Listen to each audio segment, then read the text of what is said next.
Assalamualaikum warahmatullahi wabarakatuh. Waalaikumsalam warahmatullahi wabarakatuh. Alhamdulillahilladzi hadana lihada wa ma kunna linahtadiya laula an hadanallah.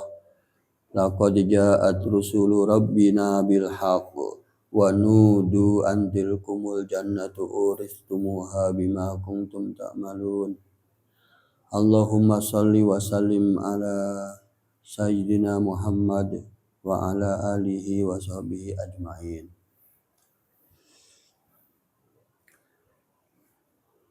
Wa minan nasi, dan di antara manusia dan sebagian dari manusia, man utawi uwong. Ini khobar muqaddam ya Ustaz, mubtada muakhar.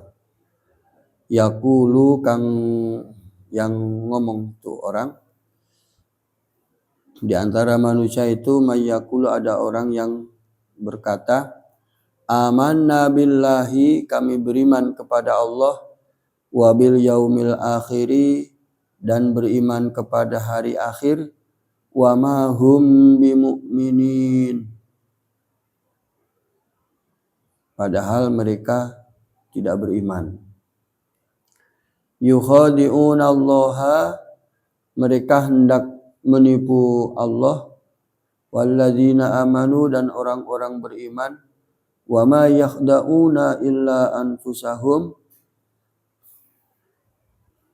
tetapi mereka tidak menipu kecuali illa anfusahum, kecuali kepada diri mereka sendiri. Wa ma yash'urun, dan mereka tidak menyadarinya.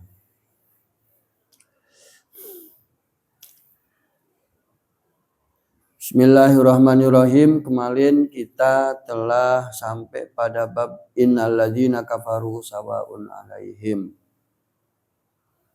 Sesungguhnya orang-orang yang kafir itu sama saja bagi mereka, engkau beri peringatan atau tidak engkau beri peringatan, mereka tidak akan beriman. Jadi kemarin sudah sedikit kita bahas bahwa di antara definisi orang kafir itu yang terdapat dalam surat Al-Kafirun. Jadi perlu diingat ya, pengajian kita ini adalah pengajian yang mencoba mengupas Al-Quran dengan Al-Quran lagi. Jadi ketika kita berbicara tentang orang-orang kafir, maka pengertian dari kafir itu yang paling utama adalah yang terdapat dalam surat Al-Kafirun. Artinya apa? Artinya orang-orang kafir adalah orang-orang yang mengabdi kepada selain Allah. Mengabdi kepada agama Hindu, itu orang kafir. Beribadahnya seperti orang-orang Buddha atau orang-orang Buddha, itu jelas kafir. Orang-orang yang beragama selain agamanya Allah, itu orang kafir. Maka bahasanya la a'budu ma ta'budun, aku tidak menyembah apa yang engkau sembah. Berarti definisinya adalah orang kafir adalah orang yang punya sesembahan selain Allah. Itu yang paling utama. Jadi kan sekarang itu definisinya tidak jelas orang kafir. Sesama muslim aja saling mengkafirkan. Ya kan? Hanya gara-gara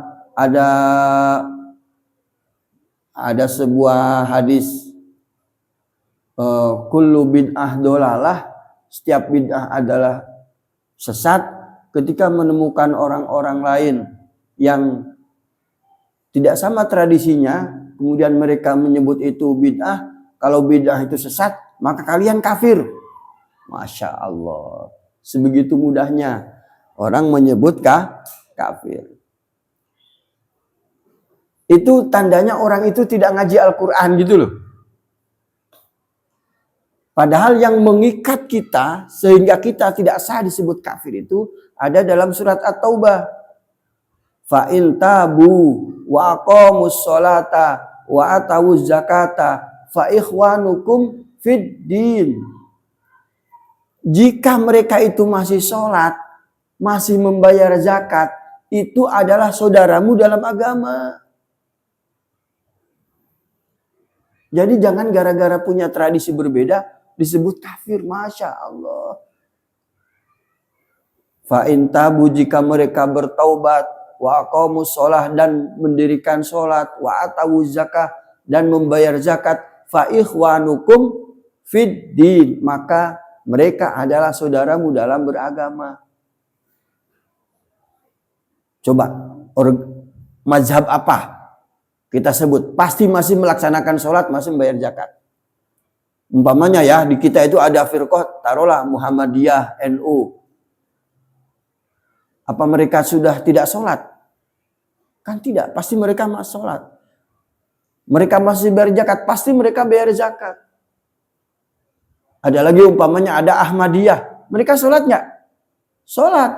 Mereka bayar zakat, bayar zakat. Fa ikhwanukum fid din.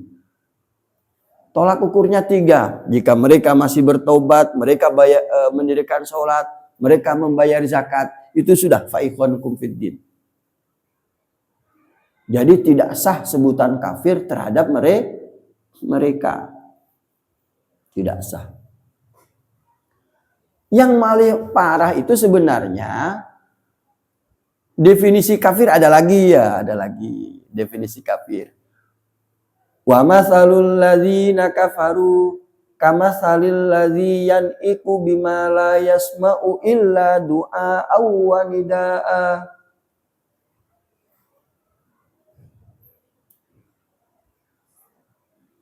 Orang-orang kafir, perumpamaan orang-orang kafir adalah seperti sesuatu atau seperti hewan yang tidak bisa mendengar kecuali seruan saja.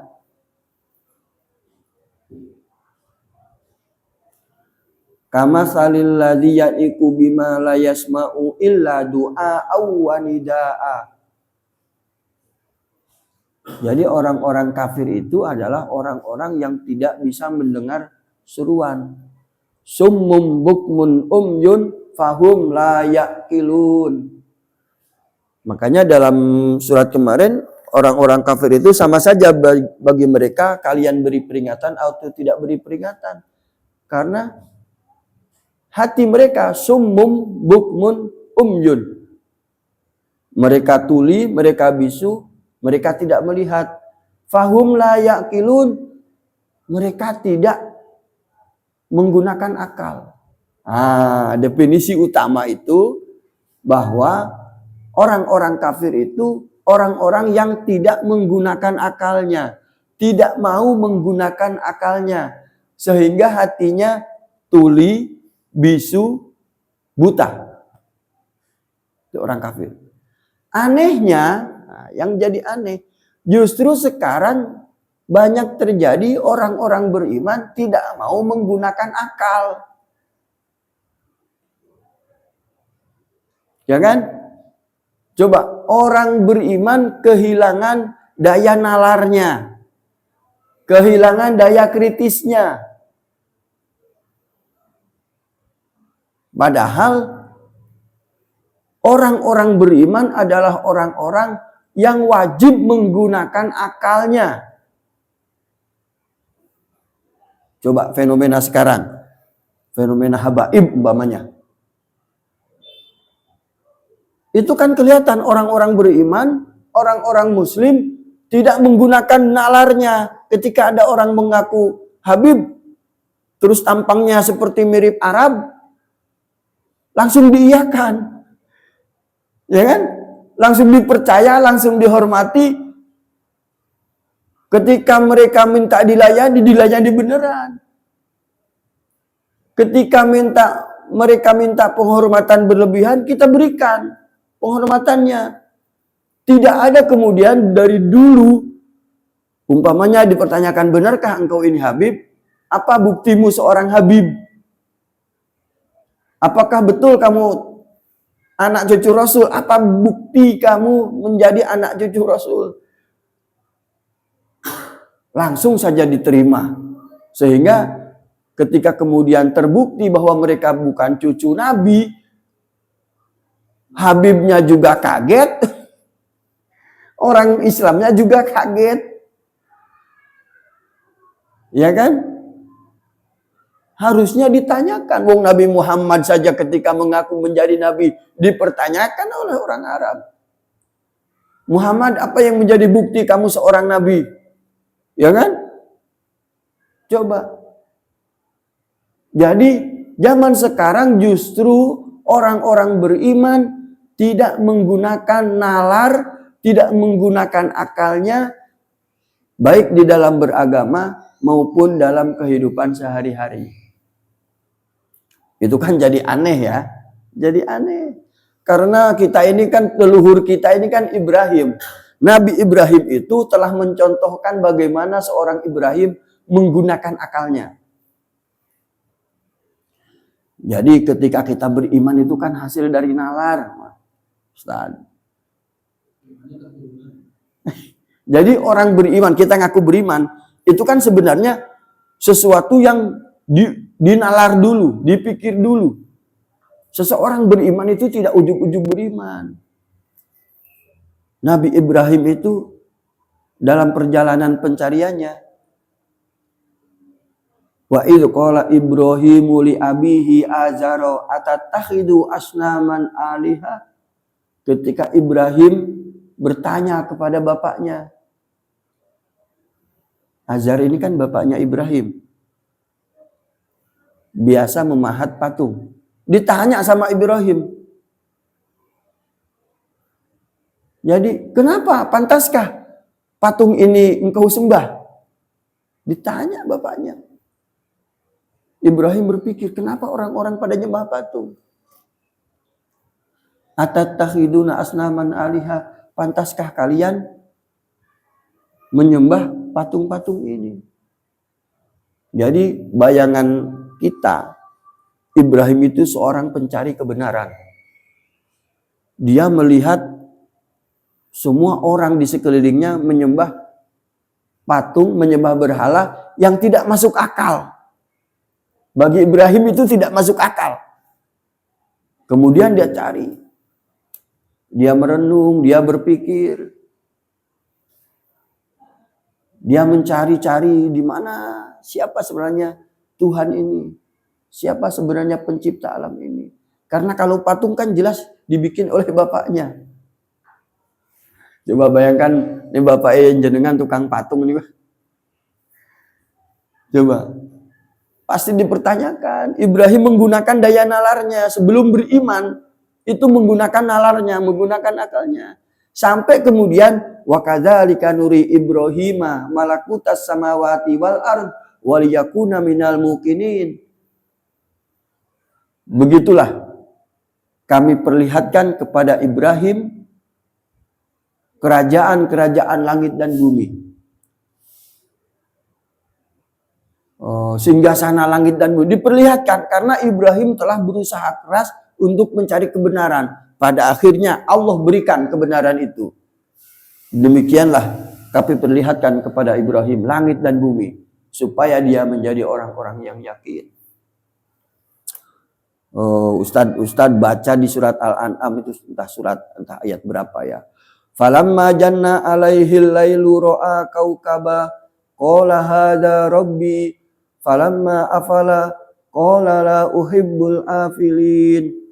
Ketika malam datang, Ibrahim melihat bintang. Oh, mungkin inilah Tuhan. Ya kan? Dalam pencariannya, oh, mungkin ini Tuhan karena dia tampak bercahaya. Falamma afala, tapi ketika bintang-bintang itu tenggelam pada pagi hari kan sudah nggak ada bintang kan? La uhibbul afilin, aku tidak suka yang terbenam. Tidak mungkin Tuhan terbenam. Coba betapa hebatnya Ibrahim memberi contoh kepada kita umatnya untuk menggunakan akal. Terus dia cari sampai kemudian falamma ra'al qamara bazigan qala hadza rabbi, ketika melihat bulan, oh mungkin ini Tuhan. Melihat bulan kan, bulan purnama bercahaya besar, lebih besar dari bintang. Oh, mungkin inilah Tuhan. Falamma afala qala la illam yahdini rabbi la akunanna minal qaumid dhalin. Tapi begitu pagi bulan juga terbenam. Kan sama-sama terbenam, bintang terbenam, bulan juga terbenam. Seandainya Tuhan, seandainya Allah tidak memberiku petunjuk, maka aku termasuk orang-orang yang tersesat. Jadi dia pertama menyimpulkan Tuhan itu bintang, bintang terbenam. Dia tuh tidak suka yang terbenam, tidak mungkin Tuhan terbenam. Tuhan itu akan ada selalu. Kemudian dia melihat bulan sama saja terbenam juga. Nah, kemudian setelah pencarian selanjutnya dia melihat matahari. Matahari pagi-pagi. Oh, mungkin ini Tuhan karena dia besar. Coba. Dia melihat bintang, dia melihat bulan, dia melihat matahari. Falamma ra'a asy-syamsa bazighatan qala hada rabbi hada akbar. Ketika dia melihat matahari, oh ini mungkin Tuhan karena ini yang lebih besar. Tapi ketika matahari pun tenggelam di sore hari, tidak mungkin ada Tuhan tenggelam. Baru kemudian Allah memberikan petunjuknya. Inni wajjahtu wajhiya lilladzi fataras samawati wal ardo hanifa wa ma ana minal musyrikin.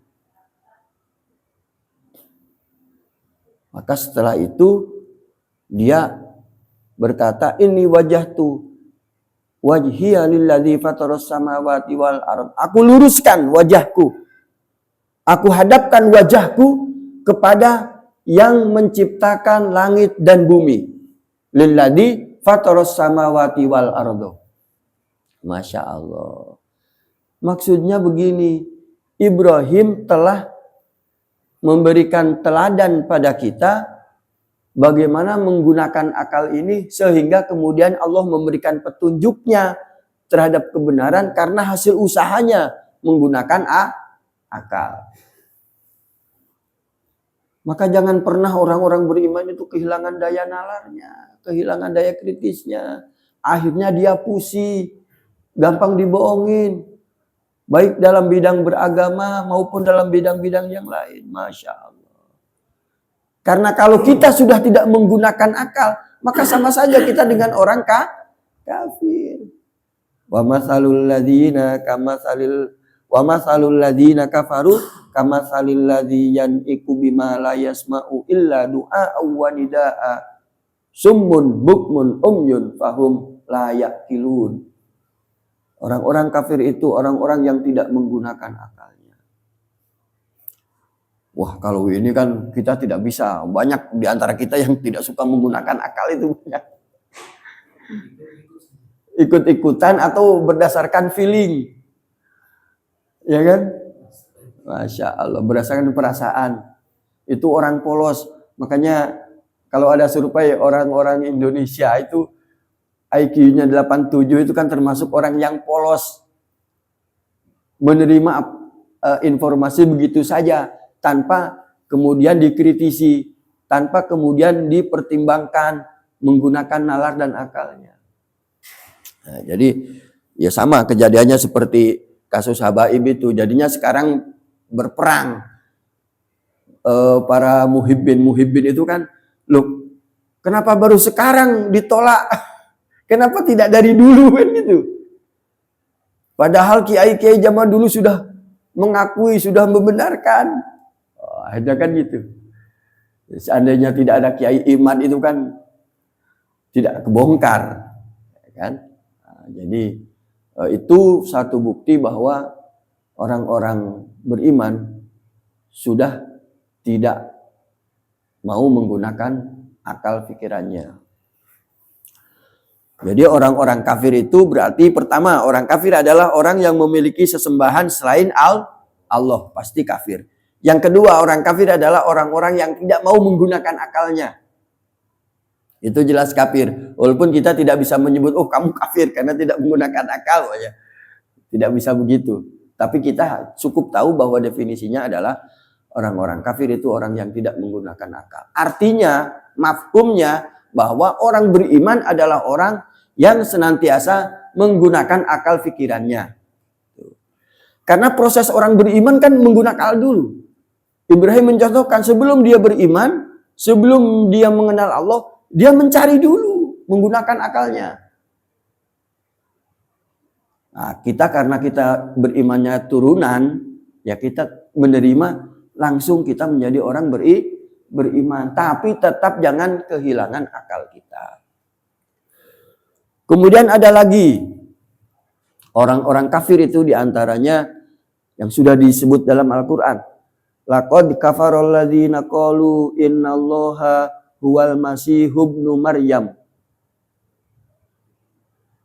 Wa qalal masihu ya bani Israil ibudullaha rabbi wa rabbakum. Al-ayah. Sungguh telah kafirlah orang-orang yang mengatakan Allah itu adalah Isa. Itu jelas kafir. Jadi kalau ada orang yang mengatakan Tuhan itu adalah Isa, ini orang-orang Nasrani, maka itu jelas kafir. Karena orang-orang Nasrani itu tidak sama. Laisu sawa'a. Mereka itu tidak sama. Ada orang-orang Nasrani yang meyakini bahwa Isa itu adalah Nabi. Ada. Mereka mengatakan Isa itu Nabi, tapi Nabi terakhir. Sama. Ada orang-orang Nasrani yang meyakini bahwa Isa itu adalah Tuhan. Maka yang kafir adalah orang-orang yang meyakini bahwa Nabi Isa itu adalah Tuhan. Itu jelas tertulis dalam Al-Quran. Surat Al-Ma'idah kalau tidak salah ya. Laqad kafarul ladzina qalu innallaha huwal masihu ibnu Maryam. Wa qala al-masihu ya bani Israil ibudullaha rabbi wa rabbakum innahu may yusyrik billahi faqad harramallahu alaihil jannah wa ma'wahun nar. Ini juga bagian yang tidak masuk akal kan. Bayangkan seorang manusia yang jelas tanggal lahirnya kemudian dianggap Tuhan. Ini orang Nasrani kehilangan akalnya. Makanya orang kalau sudah kehilangan akal itu dia tidak bisa meneguhkan keimanan. Maka kita jangan kemudian hidup kita itu sama saja ternyata dengan umat-umat Nabi Isa. Orang beriman umat Muhammad itu harus menggunakan akal.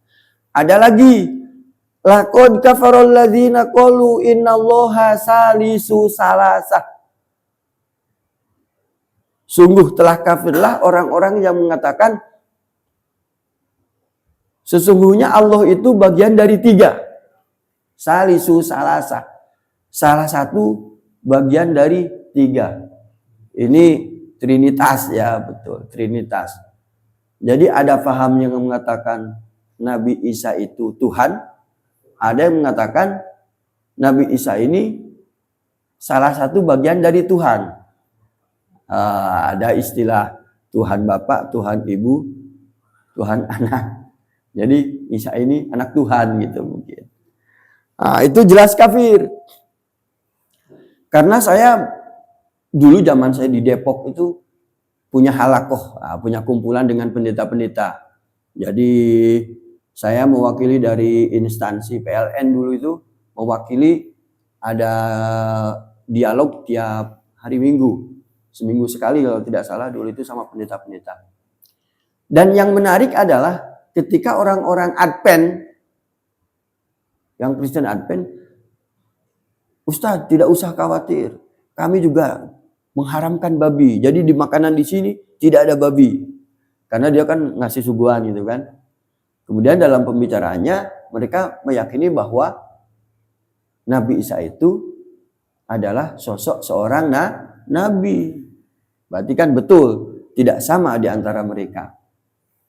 Nah, karena lagi-lagi kalau kita mengakui bahwa Tuhan adalah bagian dari 3 itu juga tidak masuk akal. Sudah dibahas oleh para ulama.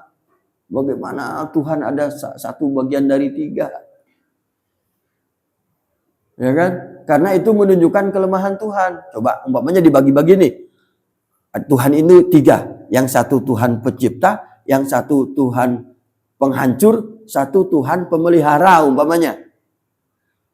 Lah, Tuhan pencipta berarti dia tidak bisa memelihara dong. Ya kan? Kalau Tuhan pencipta, dia tidak memelihara. Tuhan pemelihara tidak bisa mencipta. Kalau dia tidak bisa melakukan yang dilakukan oleh Tuhan lain, maka itu berarti cacat. Kalau cacat berarti bukan Tuhan. Itu kalau di dalam dulu ngaji kitab apa itu Tijan ya, Tijan Kifayatul Awam. Itu dibahas sama ulama-ulama. Daur. Jadi tidak mungkin ada Tuhan lebih dari satu. Laukana fihi ma'alihatun illallahu lafasadata. Seandainya di dunia ini ada 2 Tuhan, maka hancurlah dua-duanya. Hancurlah dunia. Yang satu menciptakan, yang satu merusak. Wes tak gawe malah mbok rusak. Wah, Tuhan pencipta marah. Akhirnya gelut Tuhan sama Tuhan. Ya seperti itu kejadiannya. Kan sangat tidak masuk akal. Maka lagi-lagi sebenarnya orang-orang kafir itu orang-orang yang tidak mau menggunakan akalnya. Itu ya. Jadi lagi-lagi sumber utamanya adalah akal. Orang yang mau menggunakan akalnya, maka dia pasti akan mudah menerima keimanan.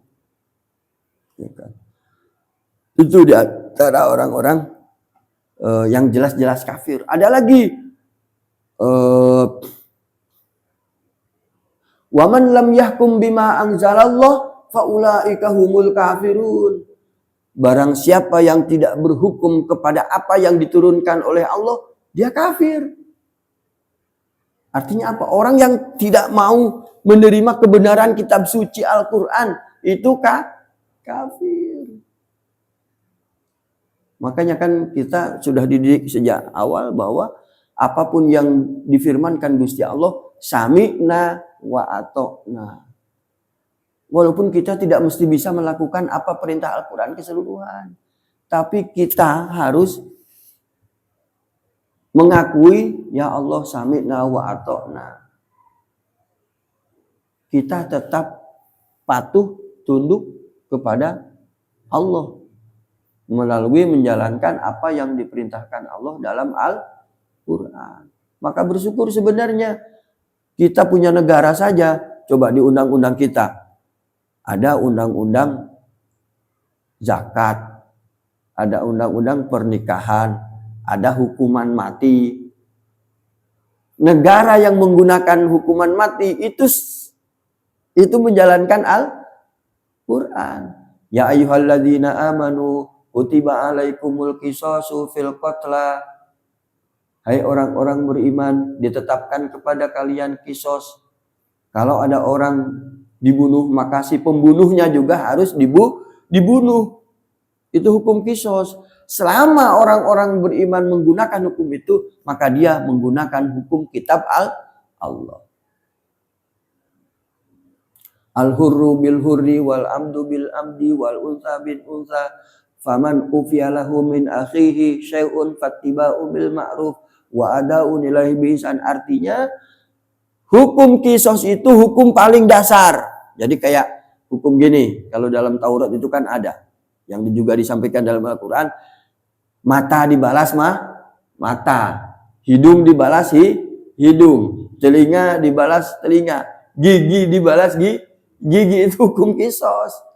Tapi hukum kisos itu hukum paling dasar. Artinya itu standar adil. Sebenarnya kalau kita berbuat adil itu kan paling dasar.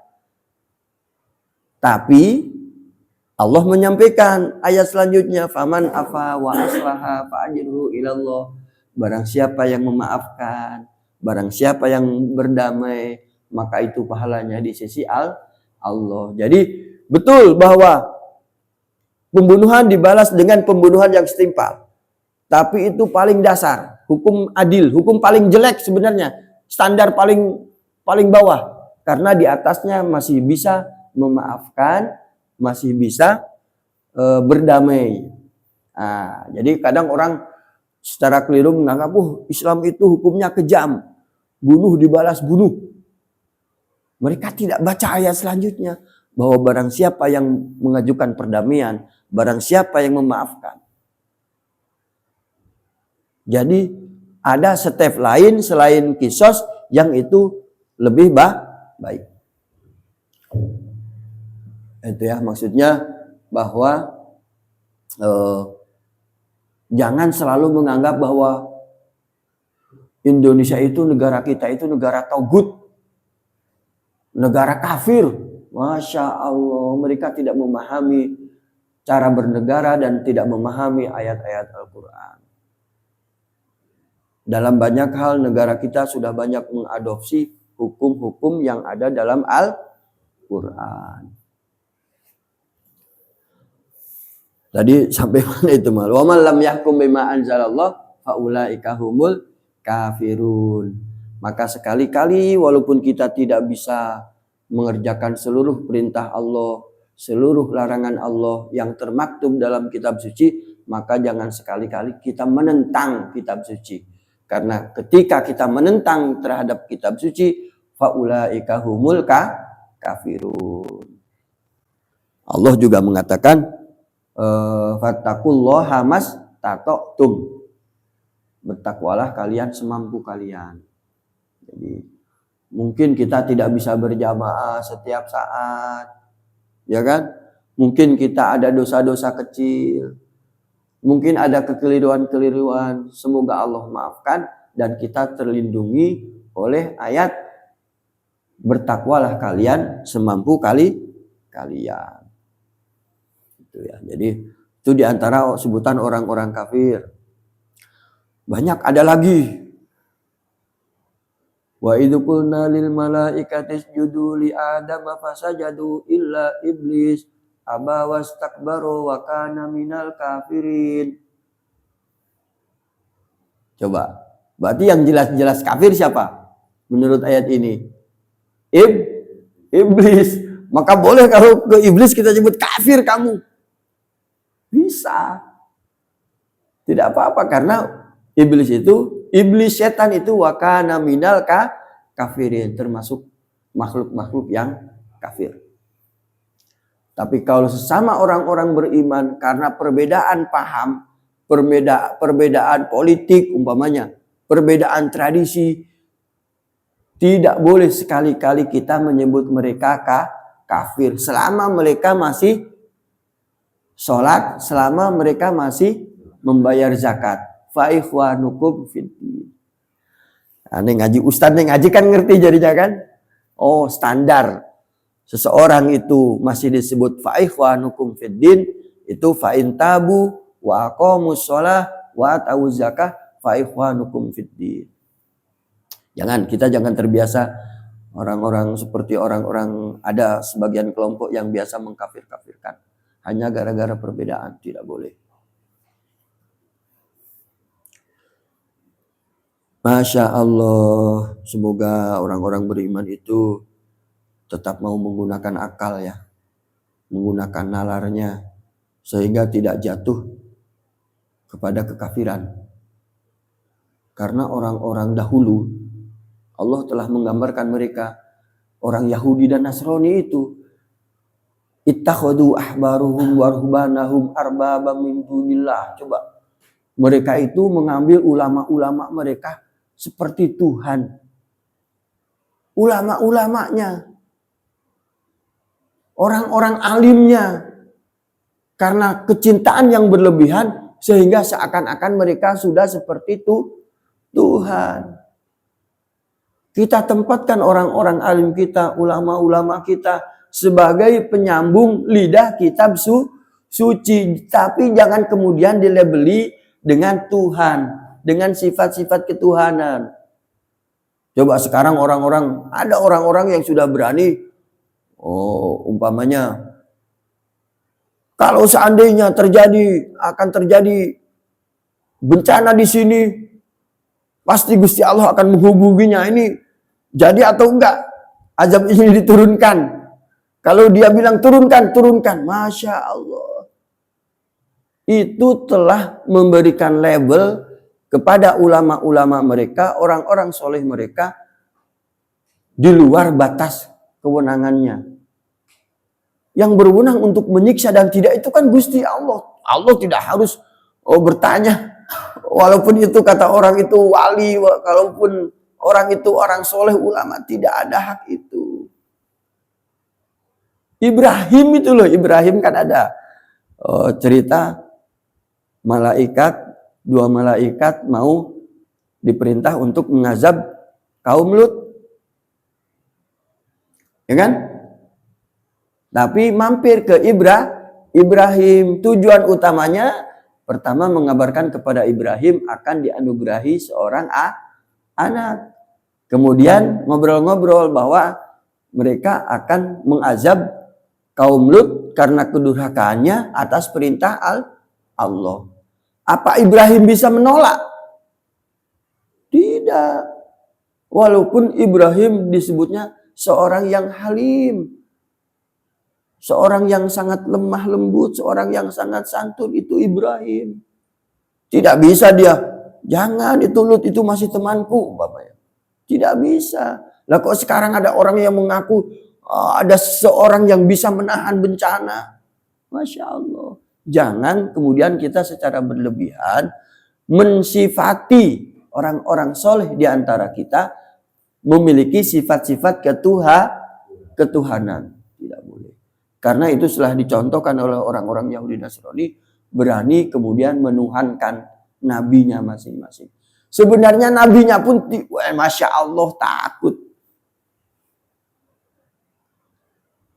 Mereka takut Nabi Isa itu sampai, Masya Allah, tidak mungkin aku mengatakan sesuatu seperti itu, ya Allah. Tidak mungkin aku mengatakan, sembahlah aku.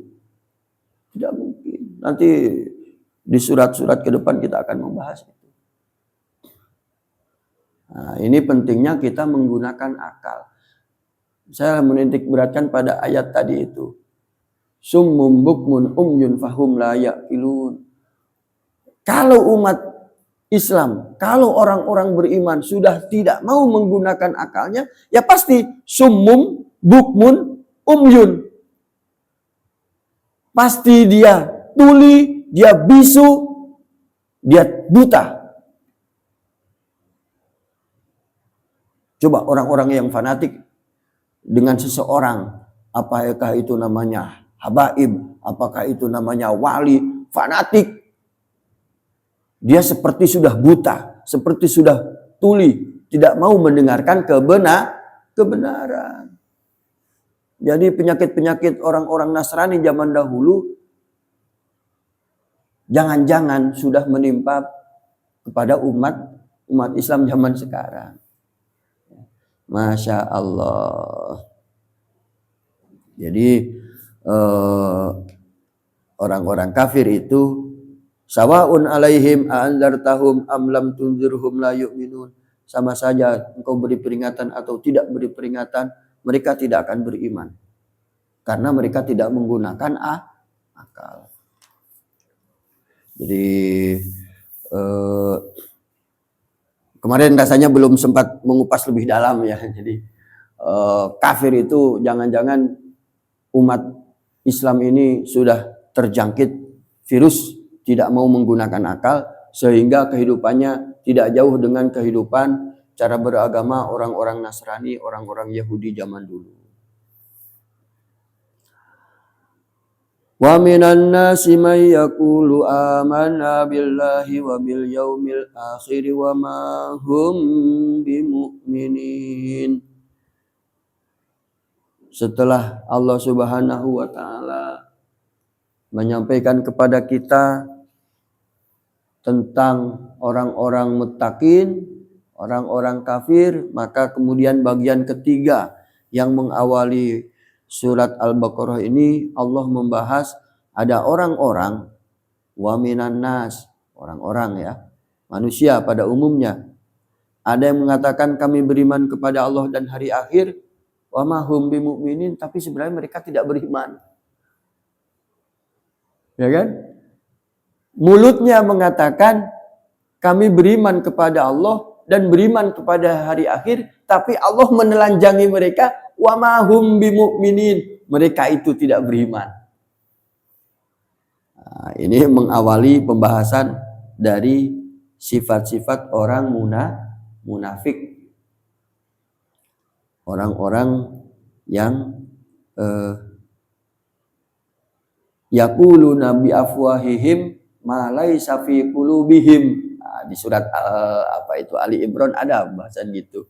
Mereka mengatakan sesuatu dengan mulutnya, mengatakan sesuatu yang tidak ada pada hatinya.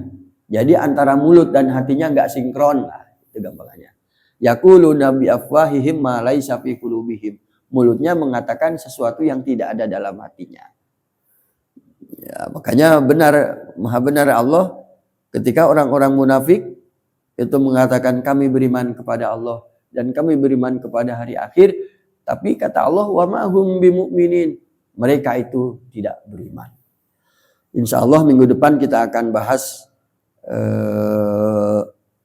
munafik ini ya, karena pembahasannya panjang sekali. Munafik itu memiliki pembahasan paling panjang karena orangnya rumit. Orang munafik itu orang rumit, orang ruwet, orang genah. Malah di Ali Imran itu ada lagi la ilaha ula'i wa la ilaha ula. Coba mudabdabina baina dzalik, mereka itu tidak ke sana, tidak ke sini gitu. Enggak jelas. Atau juga ke sana juga ke sini. Jadi tidak ke sana, tidak ke sini, juga ke sana juga ke sini. Makanya pembahasan munafik itu memakan ayat paling panjang ini. Nah, jadi insya Allah minggu depan kita akan bahas munafik. Tetapi bagi kita pada malam ini yang paling utama adalah supaya kita tidak termasuk golongan orang-orang kafir, maka kita harus senantiasa menggunakan akal kita. Ya, jadi harus dipikir, harus dinalar sesuatu itu. Dalam hal apa saja. Karena kalau kita tidak menggunakan akal, yo gampang ketipu. Ya kan? Gampang ketipu. Saya pernah dulu waktu di pondok itu, jadi saya mondok pasaran di satu tempat. Terus orang kampung itu cerita, Mas, Kang, di Tasik ya dulu. Kang, dulu itu ada orangnya tinggi besar kayak orang Arab. Berjubah. Ganteng. Ngaku Habib. Tapi karena orang kampung kan langsung percaya karena wajahnya wajah Arab. Ya Habib. Kemudian bikin pengajian kecil-kecilan. Baru seminggu bikin pengajian, hilang. Hilang entah kemana. Orang cari-cari semua. Ternyata orang cari-cari itu bukan mau ngaji. Tapi ternyata hampir semua jamaahnya diutangi. Setiap jamaahnya diutangi. Karena ini anak cucu Nabi, ya sudah orang pada ngasih kan. Karena menghormati mereka kan. Ternyata lari. Masya Allah. Itu karena hasil kita orang-orang tidak menggunakan akal. Tidak ada yang bertanya, apa buktinya kamu cucu Nabi? Ya kan? Atau kalau sekarang kan gampang. Coba tes DNA. Pada takut tes DNA. Karena takut tes DNA, jangan-jangan sebenarnya mereka palsu. Ya begitulah. Kita tidak usah masuk dalam dunia begitu, tapi itu tanda bahwa beberapa orang-orang beriman tidak menggunakan akal pikirannya. Billahi taufik wal hidayah. Wassalamualaikum warahmatullahi wabarakatuh.